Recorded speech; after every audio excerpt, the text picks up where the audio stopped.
The roar of the Colosseum shakes the air. Blood drips onto the sand as the crowd's cheers rise to a frenzy. A lone gladiator stands, trembling, facing a beast twice his size. Rome's most gruesome entertainments weren't just games. They were a spectacle of death, fear, and power. Would you dare watch, knowing one misstep means instant death? Rome at its imperial height glittered with marble temples, bustling forums, and a society obsessed with power and prestige. Behind the grandeur, however, lay a fascination with blood and spectacle. Emperors courted favor with games, citizens demanded thrills, and the streets echoed with whispers of violence.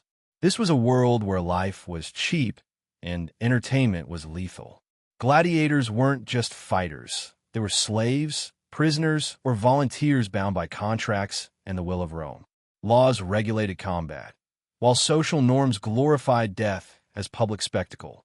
Senators, emperors, and magistrates manipulated the games to assert dominance, distract the populace, and cement loyalty.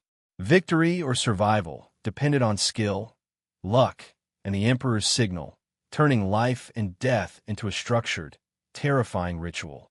Tacitus wrote of games so savage, the sands of the Colosseum ran red with human and animal blood. Suetonius chronicled emperors who reveled in orchestrating executions before thousands. Archaeological findings reveal bones of fallen gladiators and inscriptions boasting hundreds of deaths in a single day. Estimates suggest the arena hosted tens of thousands of spectators per event, all drawn to witness the ultimate display of courage and cruelty. The roots of Rome's brutal games trace back to Etruscan funeral rites, where fallen warriors were honored with combat. Over time, private rituals transformed into public spectacles, evolving with the Republic's expansion. Gladiatorial schools emerged, wild beast hunts were introduced, and early naval reenactments dazzled crowds. What began as solemn homage to the dead twisted into a relentless craving for entertainment, setting the stage for centuries of violence in the Colosseum. The arena became a theater of horrors. Lions lunged at trembling gladiators, elephants stamped through the sand, and men fought each other with sharpened weapons. Some were thrown to the wild beasts, others chained and forced to duel, while mock naval battles flooded the Colosseum with water and screams. The crowd gasped as arrows pierced human flesh, as gladiators fell, clawed, or drowned. Every strike, roar, and thud echoed in the minds of spectators, etching fear, awe, and morbid fascination into the very soul of Rome. These brutal games were more than entertainment. They were a tool of control. Emperors displayed power, distracted citizens from political unrest, and reinforced social hierarchies.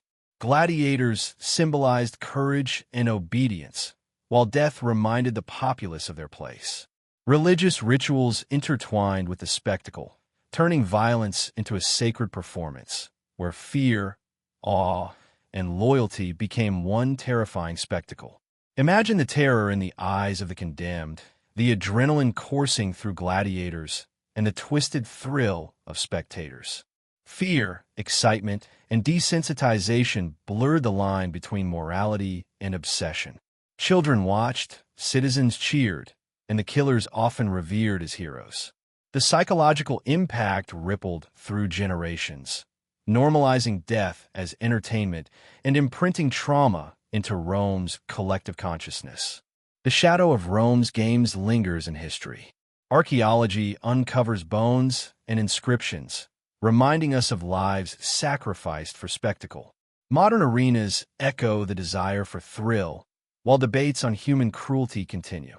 The games left an indelible mark, showing how society can normalize violence, turning fear and suffering into entertainment. Lessons that still haunt us today. As the dust settles on the blood-stained sands, one question remains. Could we today stand in that crowd, cheering while life is torn from another? Rome's dark obsession with spectacle challenges us. How far would humanity go for entertainment? Tell us, could you watch, knowing what's at stake?